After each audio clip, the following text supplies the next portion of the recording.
Chinese entrepreneurs have hit the headlines recently. One is Chu Shijian, the Chinese entrepreneur known first as the Tobacco King in Yunnan, then the Orange King, who passed away on March the 5th. The other is Meng Wanzhou, the CFO of Huawei, under arrest and facing extradition, who is suing the Canadian government for breach of her civil rights. We will discuss Chu's life experiences and his inspirations for Chinese entrepreneurs. And we'll consider the case of Meng Wanzhou, assess the current climate for Chinese enterprises, and ask what are the challenges for Chinese firms fitting into the global market. To discuss these issues and more, I'm very happy to be joined in the Beijing studio by Professor Jiang Gong from the University of International Business and Economics, and Edward Lehman, Senior Foreign Fellow at the Chinese Academy of Social Sciences. That's our topic. This is Dialogue. I'm Yang Rui. But before we start, let's take a look at this short video about Mr. Chu Shijian. The highlands of Yunnan, China's most famous oranges, known by the growers surnamed Chu, bought as much for their taste as the man and the tales behind them. 它靠质量，质量靠的精心栽培。 Growing good oranges takes heart. People always say, why do your oranges taste different? Look at the tree. The middle is hollow. You've got to prune. There's a lot of technical stuff in growing oranges. Problems like farmers' irrigation. We have to get everything to work properly to come up with a product of this caliber. The orange business may be successful, but it pales in comparison to what Chu used to run, Asia's largest tobacco company, Hongtashan Group. Just when Chu thought he was on top of the world, a devastating blow. In 1999, he was jailed for corruption, along with his family. He was released on medical parole in 2002.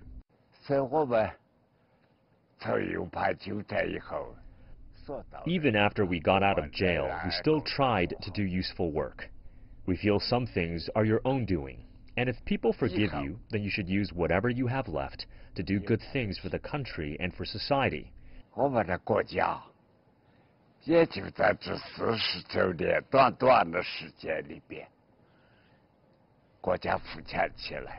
Our country has prospered in the short time of 40 years.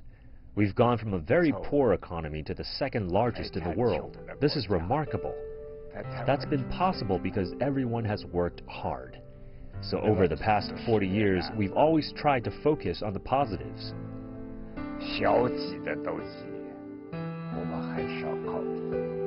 Path of reform is neither linear nor simple, but the stayers triumph. Have you heard of Chu Shijian, and what kind of person does he go down history? Well, I think he will probably be remembered as one of the greatest entrepreneurs and also the managers in Chinese history, modern history. It's quite remarkable, I think, that he was able to turn around this tobacco company and made it into one of the top largest tobacco companies in the world, and then came back again, you know, in his, I think, previous 80s to start all over again and still build another big empire. I mean, there are great entrepreneurs in the world who has made, you know, a legendary work in building one empire, but he has built two. That just unbelievable to me. I'm amazed at this guy, and a lot of things we can learn. I think, you know, if you're studying management, that's a classic case, I think. Yeah, definitely. What do you think of the glow of publicity? You know, I think what I like about it is the second act. I mean, this is really what attracts Americans. I mean, I don't know how much it is for Chinese, but this idea of a second act. When you look at Colonel Harlan Sanders, he started Kentucky Fried Chicken at age 65. When you look at Ray Kroc, he started with the McDonald's brothers age 56.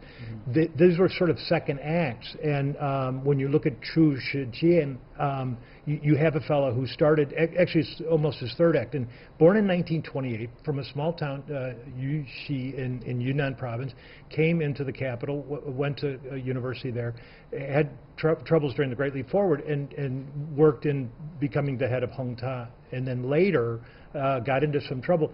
Part of the trouble was, and he was a standard bearer of almost a replication of what's gone on in China, moving from a developing country to a developed country, where his income was about $5,000 a year running a multi-billion-dollar company, and then he ran into some corruption problems because of that. So there's this disparity with power and money being together, and then him having problems. And then, but what I like is the second act and coming back with these, with what he's done in the orange industry. In the orange industry, he had digitalized supply chain, so that you understood it was from his grove and not anyone else's. He was ahead of his time. He's an entrepreneur and should be lauded for that. I also want to add a note about his, zealous emphasis on quality. I mean, if you look at how he turned around companies, I think it's the most important factor in his strategy is to focus methodologically on quality improvement. That's the case in tobacco business. That's also the case in orange business. So his emphasis on quality and ways of doing this, he has a very unique way of doing this, is something will go down in the history of management and will be admired by a lot of people, I think. But I believe Chinese consumers must have developed a strong mixed feeling about the branding of Hongta Shan, because tobacco, cigarettes are very harmful to one's health. So without a warning attached to the cigarette cases, I mean, it could be a mixed message. But having said this, there must be a reason behind the huge success of Chinese economy in terms of entrepreneurship in this country. What are the things that you think deserve credit for the economic miracles, particularly for the private economy, John? I think in the 1990s, in those days, it's actually, I think, relatively easy to thrive and prosper just based on introducing some of the very basic management principles in the West. For example, as I said, emphasis on quality, streamlining the supply chain, emphasis on investment in high technology. He bought in the state-of-the-art machinery from Germany to make quality cigarettes products. So these things are, I think, are relatively easy at that time. But looking back, I think it's easy to say it's easy, but I think it takes guts. If I was standing in his shoes at the time, making that kind of a decision, these are very gutsy decisions. It takes courage, and it takes a lot of effort to go through the bureaucracies and do these things. Right, and just to follow on, but you also look at the reflection of moving from the tobacco industry into orange juice and oranges and orange drink, this type of thing. I mean, moving from what we had talked about before, which is maybe not so healthy, which it could be cigarette smoking, tobacco monopoly, okay, which was run by the state, and then moving into private entrepreneurship at age 85. I mean, it's really quite remarkable when you think about that transition after having been sentenced to life in prison and serving some time in prison, comes out at I think age 71 or something thereabouts, and then in 85 he does his second act. 91, or after his 90th birthday, they announced that he had died prematurely, which is very similar to Mark Twain. When Mark Twain said, the rumors of my death are highly exaggerated, the same thing happened with Chu Shijian. And he came back with, equally in Chinese, a much more, his equivalent funny comeback about staying with things. And to a certain extent, it's almost like that Hao Hao Shui Xi Tian Tian Shang Shang. He kind of kept... You have a good amount of Chinese. No, yeah, the most basic. As a moderator of a talk show, I'm more interested in a very interesting story about great ambiguity that took place in perhaps in the 90s, when he was sentenced to life imprisonment after being found guilty of corruption, on charges of corruption.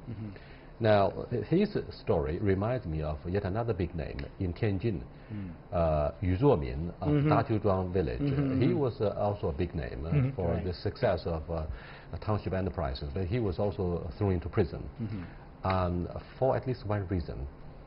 In Chinese politics, Mu Xiu Yu Lin. So if you were a big name, then you have to cultivate a very good and subtle, quiet relationship, which is of course very constructive with the local government authorities. Otherwise, if you were the king of the local pillar industry, man, you're going to be in trouble. Due to the strong governor of Yunnan province in those days, I mean, I'm afraid these two guys were put on loggerheads, so he ended up being thrown into prison. But he was quickly released after being sentenced to life imprisonment. I mean, there must be a good reason for this. Medical parole, not released. Medical parole, but it's an excuse, right? It's an excuse. Because of his enormous contributions to the local economic development, he got to be treated nicely, right? Well, first of all, I will say it's absolutely the case that he's convicted. You know, there's no doubt about it. He embezzled money, right? So there's no denying that.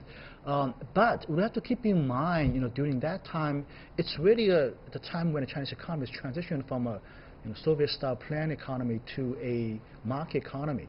And during that process, during that transition period, there are things that just very easy for somebody like him in his position to be attracted for mercenary and monetary gains. You know, this is actually, it's just human nature. And he made a mistake. It's very easy to make this kind of a mistake in his position. And he paid the price as well. I think the more important is he paid the price, right? So, but should he deserve the punishment? Let's look at what's going on between the United States and China. It's about the level playing field. It's about national treatment for different segments of the national economy, joint ventures, state-owned enterprises, and private economy. Right. Now, the salary must be a true reflection of your contributions, right? Right. But in those days, oh, that's what I'm as talking someone about. who has made such a tremendous contribution, yet he was paid poorly. Yeah. Precisely. So there's a Look at the statistics meager here. income. Yeah, his income is 1 out of 170,000, yuan at the time. So as a CEO of a large company, billion-dollar company, I think it's one of the third largest or second largest tobacco company in the world. And you are making 1 out of 170,000 of the in that proportion. It just doesn't make sense to me. So that's what I'm talking about. It's a period of time when a lot of things are not perfect. We're transitioning through a different system here, and it provides a lot of opportunities, a lot of ways that you can make money, and it's very easily attracted to these opportunities. And his family members also fell victim to this tragedy. Right. And he paid the price. I think the point paid a is heavy price. He paid the price. And the fact that he was able to survive the family crisis, to survive the tragedy itself was a miracle. Right. And he deserves credit for the resilience. That's, of course, a hallmark, or one of the hallmarks of Chinese entrepreneurship. So what kind of lessons should we draw from his case? Yeah, I think a certain amount of fearlessness. I mean, the thing that blows me away whenever I see, and I'm traveling abroad and I see Chinese entrepreneurs, I mean, they go to very far out places, almost unusual destinations, many, wherever there's people, there's Chinese. And literally the unabashed courage that they have to lay out a blanket and have entrepreneurship happen, and then that moves into a shop, and that moves into many shops. And what we've seen, that's abroad, but I also see domestically this idea of his entrepreneurship and never giving up spirit. That's what should be emulated, not so much, as Carl Gustav Jung said, he was a famous psychiatrist, said, in order for the tree to reach to heaven, the roots must be rooted somehow in hell. So we have this dichotomy as a human being, and I think that to a certain extent, Chu Shijian is like that as well, that there were mistakes that were made, and that's the bad part, and then, but to be able to go up, that's the positive part, and he showed that resilience, and that's what I think should be lauded in his obituary. I can't agree more with that. I think it's my biggest lesson out of his case is that it's never too late to recover from a mistake. It's never too late to start a business. Even people like you and me, I guess, Ray. Look, the SOE is featured prominently in our economy. It's a hard fact. It means senior executives of those SOEs would have to abide by regulations of the partisanship, right? They are party members, they are senior party government officials, and they need to abide by the 8-point regulations. Sure. 8项规定, I mean, to ensure integrity. Right. And that means your income has to be lower than the national treatment according to the WTO standards. I mean, this is indeed a challenge for the Chinese economy to really play the game of leveling the playing field. That remains an open question when we look at the future of SOE and fair play for all players in the Chinese economy. With that, we come to the end of the first part of our discussion about Chu Shijian, a legendary name and a household name for the Chinese, particularly for Chinese entrepreneurs. When we come back, we'll take a look at Huawei. Stay with us.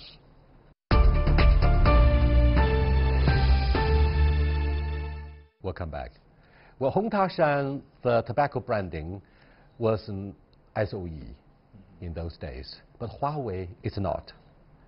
But then Huawei was put under severe scrutiny of the media, Chinese and foreign alike, for the mere fact that Meng Wanzhou, the CFO of Huawei, was put under house arrest on charges of whatever that allegedly violated the American domestic law. So what do you make of this extradition that Meng Wanzhou is facing? First of all, John.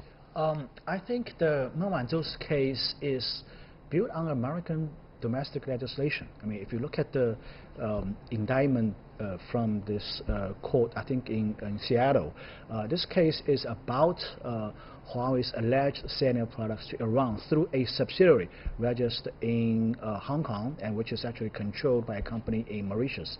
And the U.S.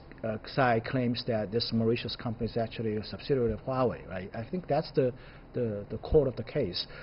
Whether it's true or not, I mean, this is the prosecutor's version. So I think, the legal risk about this case, I think it has to be determined again by the court, by the U.S. court, whether the U.S. government, Justice Department, has a case here. But the detention of Meng Wanzhou in this case is an entirely different story. It is a case about whether Canadian government has a right to detain and extradite a suspect in a U.S. court system, but not necessarily under the Canadian law, whether it has the right to do that. That's the case. So I think for Meng Wanzhou's case, we still have to wait until the Canadian court to make a decision whether they will hand this wonderful woman to the American side.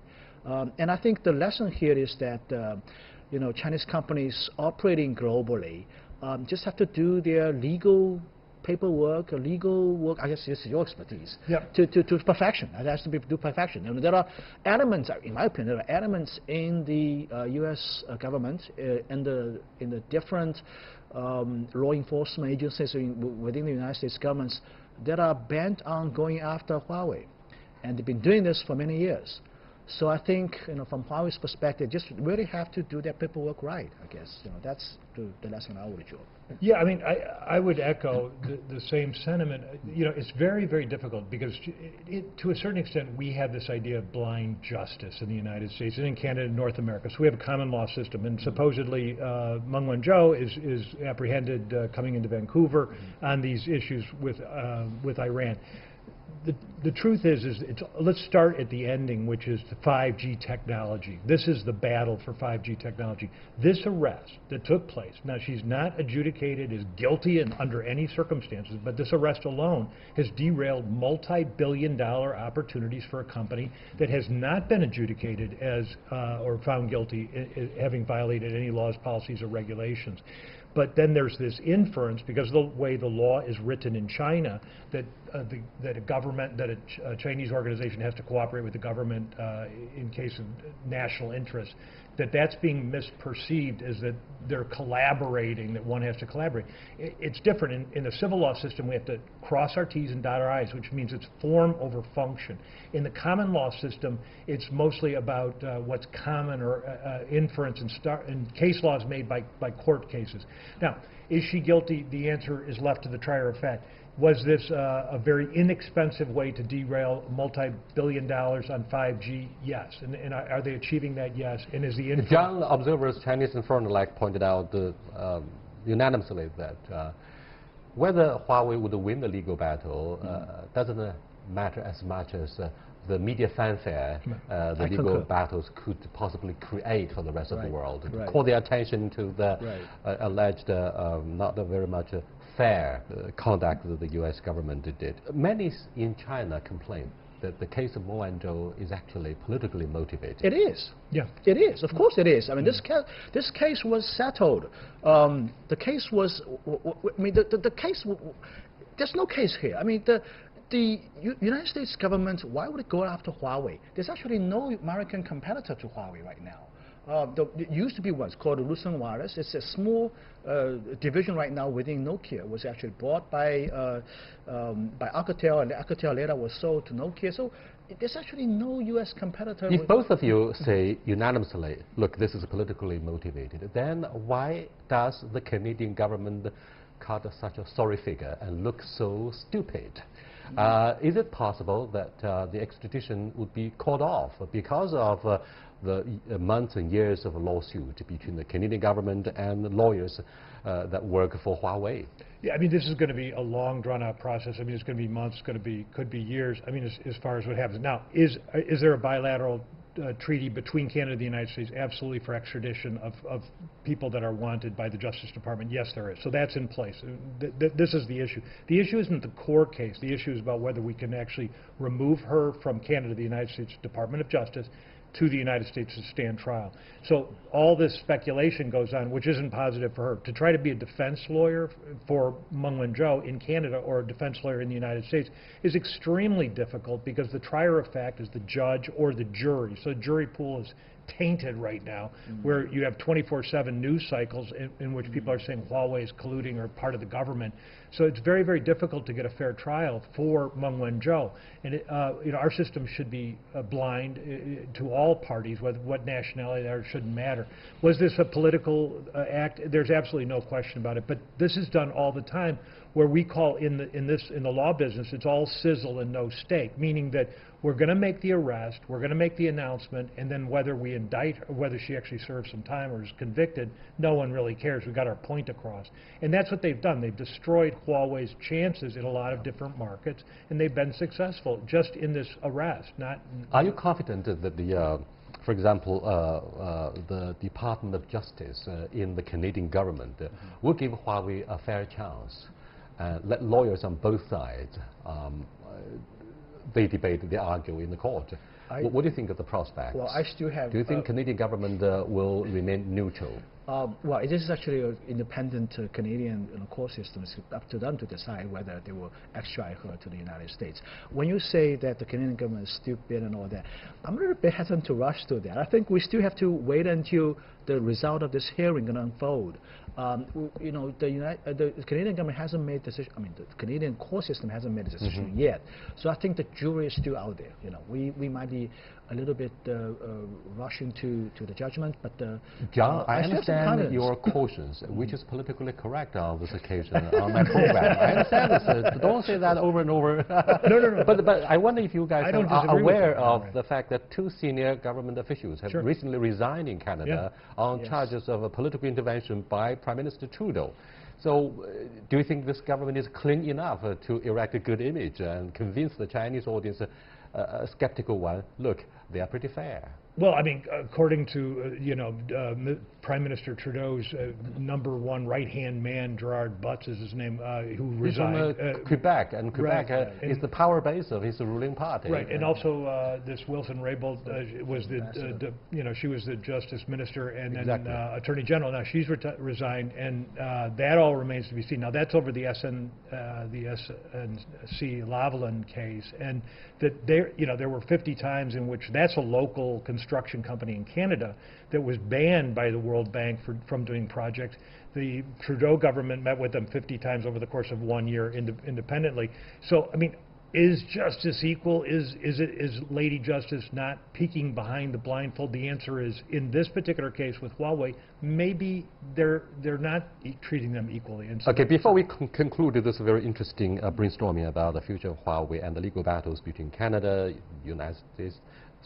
Canada and China, let's look at why collectively senior executives of Huawei joined hands in breaking the silence, and they have launched a powerful PR campaign to clear their reputation and to defend their stakes. Why? Why did they remain quiet before?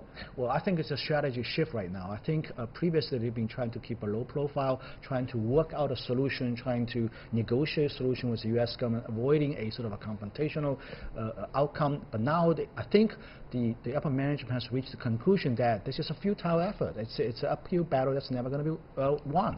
So they have to try something else. And so they're going to the American people. They're putting ads in Wall Street Journal, in New York Times, patents, and they're suing the U.S. government, actually, right? So they are going on a legal offensive. I think they are entitled to do that. I mean, I don't think this is something they want to do, but this is something they are forced to do. And they have to respond in this way. To my knowledge, Huawei's technology and equipment is sold and used in more than 150 countries and organizations and regions. So what do you make of the future of Huawei? Do you think the United States, by lobbying for a rejection of Huawei, will successfully decouple the Chinese economy, and particularly the 5G market? I mean, that's the attempt. Do I think that they'll be successful? No, I do not. I think that there's places, certainly there are middle districts like in Africa, in Southeast Asia. I think that are going to probably fill in those gaps, and that are going to be. I mean, America's a huge market. Don't get me wrong. And some of these, were the other places that are sharing this information. The question is, they've reached a conclusion not based on somebody who's made a trier of fact in an impartial way. They're just making those conclusions. Do I think that that's fair? No. I mean, are they not playing fair? The answer is yes, because they want to push forward American industry, and I get it. They're not going to destroy Huawei as a company. I mean, the government's influence is really with respect to the infrastructure business. In other words, the carrier market where companies buy equipment. But that's actually a smaller component of a business compared to its handset business. Huawei makes more money and has a much larger revenue in the handset business, and I think Huawei can still do that. And besides, Huawei's biggest market is actually in China. We are, rolling ahead with 5G deployment, and this is a market alone can make Huawei. Well, the excuse of national security has been cited extensively by so many governments in the West on the issue of security and Huawei hardware. But the issue is very much like the rotating president of Huawei said in his presentation in one of the European cities, that on this issue you need to turn to Edward Snowden for an answer about revelations in national security. Right. Having said this, the last question is privately very interesting for the family business of Huawei, the issue of successor. Ren Zhengfei says that his daughter will not be a successor simply because she doesn't have a strong technological background by training. Do you think this is the very reason? Reportedly, his share is actually very small. I mean, Mr. Ren Zhengfei, the family share is actually very small. Huawei today is actually an employee-owned company. Most of the shares actually residing with the company employees. I mean, they have a lot of employees. Jack Ma doesn't have a handsome share in Alibaba, but he's the most powerful, right? Well, that's no doubt about it. Yeah. And I think in Ren Zhengfei's era, being a company chairman is very important. But I think post his time, it may not be that important anymore. I mean, the management model may change. Huawei has a rotating CEO system. It's actually very unique. I mean, I mean, no big companies in the world have a system like this.